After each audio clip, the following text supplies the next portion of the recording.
মানুষের সাঁতারের মৌসুম শেষ, এবার পুলের দখল নিল পোষ্যরা।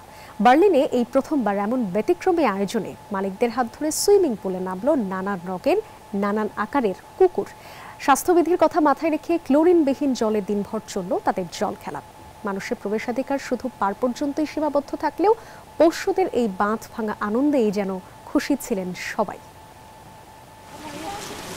গ্রীষ্মের মৌসুম শেষে বার্লিনের আউটডোর পুলগুলো মানুষের জন্য বন্ধ হতেই দরজা খুলে দেয়া হলো পোষ্যদের জন্য।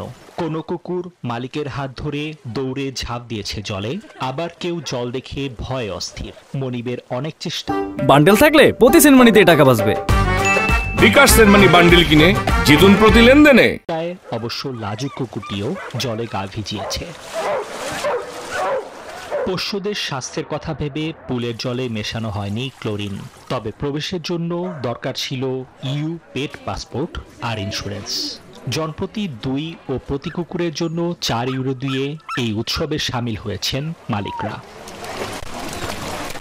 আয়োজকদের মতে 2 দিনের এই পরীক্ষামূলক উদ্যোগে সাড়া মিলেছে প্রত্যাশার চেয়েও বেশি।